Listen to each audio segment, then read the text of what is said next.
यहाँ पे 6 लोग मरे हैं मेरे दुकान में, उसकी रिस्पॉन्सिबिलिटी कौन ले रहा है? और वो उनके खुद के रिलेटिव्स नहीं थे उनके साथ। वो लड़की कौन थी जो बता रही थी कि टेम्परेरी हम लोग रोज स्कूल कॉलेजेस के लड़के आ जाते हैं जो 300-400 रुपए लेते हैं, दिन में काम करते चले जाते हैं। दोस्तों, मैं पहले ही दिन से कह रहा हूं कि महाकुंभ में जो भगदड़ हुई उसका जो पूरा का खेल रचा जा रहा है, चक्रव्यूह जो रचा जा रहा है, लाशों की गिनती, मौत कितनी हुई, कितने घायल हुए, हादसा कितना बड़ा था, ये सब छिपाने की कोशिश सिर्फ इसलिए की जा रही है कि 5 तारीख निकल जाए, 5 फरवरी, जहां योगी आदित्यनाथ की साख दांव पर है। आपने क्या केंद्र सरकार यानी मोदी शाह को या फिर उनके करीबी को इस पूरे खेल में डिफेंड करते देखा योगी आदित्यनाथ को? नहीं, योगी आदित्यनाथ खुद फंसे हुए हैं कि कैसे भी करके बस 5 तारीख निकल जाए, जहां मिल्कीपुर में बीजेपी की नहीं बल्कि उनकी साख दांव पर है, उसके आधार पर महाकुंभ के नाम पर वोट मांग लिया जाए और उसके बाद जब जनता को भ्रमित कर लिया जाएगा फिर सच्चे आंकड़े भी बता दिए जाएंगे। कोई गुरेज नहीं है, बस 5 तारीख निकालना चाहते हैं, लेकिन उससे पहले ही इनकी जबरदस्त फजीयत हो रही है, क्योंकि जिस लड़की ने इनकी पूरी पोल खोली थी, कितनी लाशें, सबसे पहले बयान उस लड़की का आया था, उस लड़की को भगा दिया गया है और अब सब कुछ मैनेज करने की कोशिश की जा रही है। एक एक खबर दिखाने जा रहा हूं। नमस्कार, मैं हूं प्रज्वल गौतम और आप देख रहे हैं the live TV. The live TV, सच सबसे आगे। पहले योगी आदित्यनाथ का यह बयान सुन लीजिए। वैसे तो मैं फिर कहता हूं और बार बार कह रहा हूं, जिस दिन से हादसा हुआ, और मैं ही नहीं कह रहा, शंकराचार्य अभिमुक्तेश्वरानंद सरस्वती कह रहे हैं, कई साधु संत कह रहे हैं कि संत जो होता है, पहली बात तो झूठ नहीं बोलता, आंकड़े नहीं छिपाता, सच्चाई बताता है। अगर वो किसी की जान जा रही होती तो सबसे पहले वो महाराज, वो संत, वो महंत अंदर तक हिल जाता है और उस व्यक्ति के लिए मदद के लिए आगे बढ़ता। लेकिन योगी आदित्यनाथ खुद को महंत कहते हैं, लेकिन इन्हें सत्ता कितनी प्यारी है आप खुद सोचिए। सब कुछ जानते हुए भी आंकड़े छिपाए गए और उसके बाद आंकड़े जो पेश करे गए वो भी झूठे साबित हुए और उसी आधार पर मिल्कीपुर में चुनावी भाषण में वोट मांग रहे हैं। पहले सुनिए क्या कुछ कह रहे हैं। 34 करोड़ श्रद्धालुओं ने प्रयागराज के मां गंगा, मां यमुना और मां सरस्वती की त्रिवेणी के संगम में आस्था की पवित्र डुबकी लगाई है। दुनिया भी रूप है। सोचिए, ये आंकड़ा फिर बता रहे हैं 34 करोड़ का।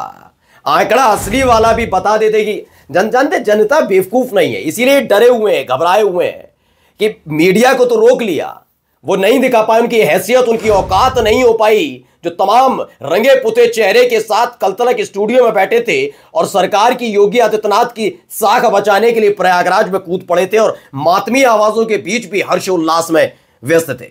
लेकिन सोशल मीडिया ने, यूट्यूबर्स ने, आपके और हमारे चैनल द लाइव टीवी ने इनकी पोल खोल कर रख दी। अब ये बेचैन है। अब ये सोचिए, मिल्कीपुर में जो बोल रहे हैं, क्या मिल्कीपुर की जनता इस देश के बाहर रहती है क्या? क्या उसके हाथ में मोबाइल नहीं है क्या वो नहीं देख रही कितनी बदइंतजामी थी? जब योगी आदित्यनाथ ये बोल रहे थे उस समय एक व्यक्ति ने ताली तक नहीं बजाई। सूर्य समाजवादी लिखते हैं, अयोध्या के मिल्कीपुर में योगी जी कुंभ में डुबकी लगाने वालों की संख्या बताकर वोट मांग रहे हैं, लेकिन कुंभ हादसे में कितने लोग मरे, कितनी जगह भगदड़ हुई, ये संख्या बताने की हिम्मत कर पाएंगे योगी जी कभी? ये एक बड़ा सवाल खड़ा होता है कि करने की हिम्मत है या नहीं। अब इस लड़की को जरा पहचान लीजिए, जिसका जिक्र मैंने शुरुआत में भी किया। ये लड़की कहां है मालूम है? चली गई, बंगाल भेज दिया गया और अब ये दिहाड़ी मजदूर हो गई है। सोचिए, इस लड़की ने पोल खोली थी कि किस तरह के हालात वहां पर बना दिए गए, कितनी लाशें वहां से इनकी ही दुकान में बेचारे फंस गए थे तो कितनी उनकी मौत हुई और आसपास लाशें पड़ी थी। इसी लड़की ने पोल खोली थी ना। अब ये लड़की वहां नहीं है और जो ये दुकान के लोग हैं उन्होंने बताया ये तो वहां पर काम करती थी, 300-400 रुपए दिहाड़ी मजदूर थी। सोचिए कैसे मैनेज किया जा रहा है। सूर्य समाजवादी लिखते हैं, झूसी भगदड़ की सच्चाई बताने वाली नेहा को सरकार ने डरा धमकाकर बंगाल भेज दिया। 4 दिन बीत जाने के बाद भी सरकार ने झूसी हादसे को स्वीकार नहीं किया है। बेशर्मी की हद है। और अब क्या कराया गया? मैनेज। देखिए, मैनेज वाली चीज दिखाता हूं, बहुत शानदार, आप देखकर ही दंग रह जाएंगे कि कैसे सारी चीजों को मैनेज करने को। प्रशासन ने अपना 100 नहीं 110% दिया। 7-8 ट्रक जो है कपड़े लाते, ऐसा कुछ नहीं है सर। ये सब मीडिया हाउस की तरफ से अलग अलग मीडिया हाउस अलग अलग दावा कर रहे हैं, ऐसा कुछ नहीं। तो वो लड़की कौन थी जो बता रही थी कि टेम्परेरी हम लोग रोज स्कूल कॉलेजेस के लड़के आ जाते हैं जो 300-400 रुपए लेते हैं, दिन में काम करते चले जाते हैं, लेकिन मैनेजमेंट हम लोगों का। अब आप समझिए कि इनका कहना है वो लड़की दिहाड़ी मजदूर थी, उसने दबाव में आकर दिया था, मीडिया हाउस ने उसे प्रोजेक्ट किया था, ये तमाम चीजें अब ये कह रहे हैं। खैर इन सब के बीच आपको बता दूं कि एक वीडियो हमने पुरानी उसमें भी दिखाया था कि जहां का वो लड़की दुकान की बात कर रही थी, इसी दुकान का एक वीडियो भी सामने आया था जहां लोग फंसे हुए नजर आ रहे हैं। लेकिन अब इस दुकान के मालिकों को अपनी दुकान बचानी है और कहीं ना कहीं प्रशासन की तरफ से, भाई प्रशासन की तरफ से खुला दबाव है। पोस्टमार्टम हाउस में जाते हैं पत्रकार तो उन्हें धक्का देकर भगा दिया जाता है, अरेस्ट करने की धमकी दी जाती है। पोस्टमार्टम हाउस के सामने जो लोग मर गए हैं उनके परिजन खड़े हुए हैं, उनको धमकी दी जा रही है, तमाम चीजें हो रही है। तो आपको क्या लगता है दुकान चलाने के लिए इन्हें धमकी दी गई, माने नहीं होंगे? अनुराग वर्मा है, वो लिखते हैं, वाह जी वाह, गवाह पलट गए, बयान बदल दिए गए, 2 दिन के भीतर उस लड़की नेहा ऊझा को हटा दिया गया और भगदड़ की पूरी खबर दबा दी गई। नेहा कोलकाता से है, BHU से है, उसे 300 रुपए दिहाड़ी पर आया कर्मचारी बता दिया। वाकई योगी जी का प्रशासन शानदार है। पत्रकार जो अभिनव पांडे मेरे मित्र भी हैं, उन्होंने जो रिपोर्ट की थी, जो मैंने दिखाया था, नेहा ने उनके माइक पर जो बोला था जी की पूरी रिपोर्टिंग को झूठा साबित करने में जुट गए हैं प्रशासन के जिम्मेदार लोग और ये काम डंके की चोट पर किया जा रहा है। लेकिन मैं फिर कह रहा हूं, इससे बड़ा बेवकूफाना हरकत बेवकूफ है जो एक सलाह देकर करवा रहे हैं ना, सारे अधिकारी बेवकूफ मानता हूं। ये मत करिए। ये दौर था कि आप अपनी साख बचाने के लिए कुछ और करते। ये क्या डराना, धमकाना, धमकी देकर बयान पलटवा देना, ये सारी चीजें प्रोजेक्ट है और जनता को बेवकूफ मत समझिए। बेवकूफ आप लोग हैं जो आपने मटिया पलीत कर दी है। ये किया है, इससे साफ पता लग रहा है कि आप झूठ बोल रहे हैं और झूठ बुलवा रहे हैं, दबाव है, डरा रहे हैं। एक लंपट, एक गुंडा, एक मवाली भी वो हरकत नहीं करता जो वहां किया जा रहा है। मैं खुलकर बोला कि फिर मैं कह रहा हूं, इनके अपने परिवार का एक सदस्य चला जाता है, खुलकर बोलते जैसे SI जिनकी मौत हो गई, उनके परिवार ने पोल पट्टी खोली, होली नहीं खोली पोल पट्टी की, भगदड़ में मौत हुई। मेरे उनके जो रिश्तेदार है उन्होंने कहा हमारे रिश्तेदार को यह बता दिया कि जो SI थे जो प्रयागराज में तैनात थे, उनकी हार्ट अटैक से मौत हुई। इतने मक्कार लोग हैं ये। सोचिए अब ये सारी प्रोजेक्ट किया गया और इसी से इनकी फजीयत भी हो रही है।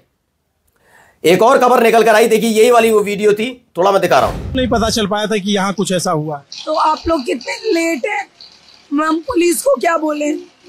आप लोग भी तो लेट ही हैं।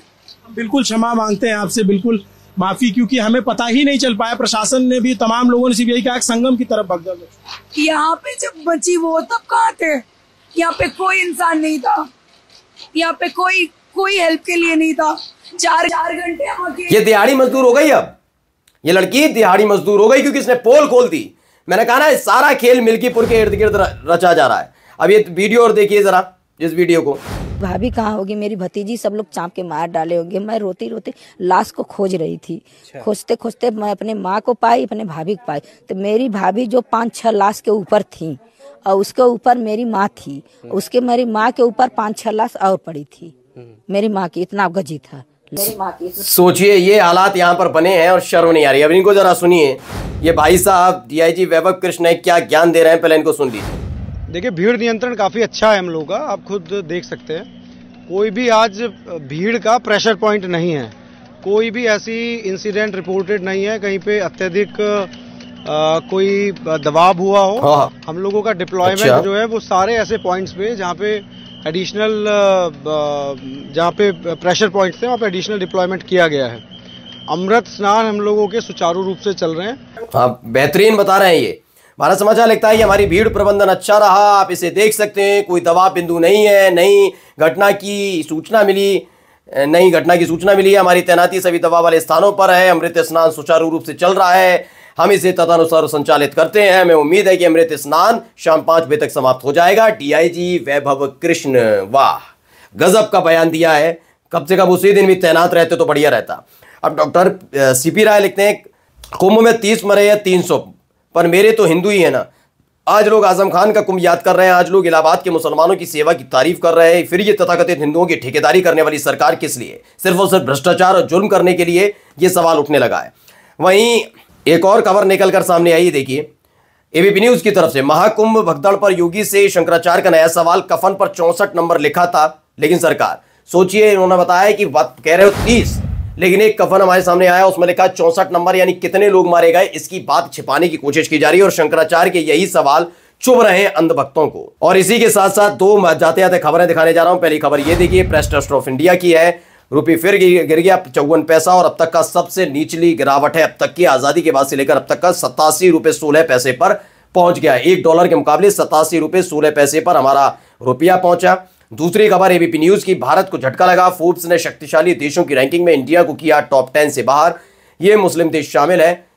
मतलब आप सोचिए, ये हालात पैदा कर लिए हैं। हिंदू मुसलमान करना है, लाशों की गिनती को छिपाना है, लापरवाही पर पर्दा डालना है, सत्ता में बने रहना है, बस यही इनका काम है। नमस्कार। द लाइव टीवी, सच सबसे आगे।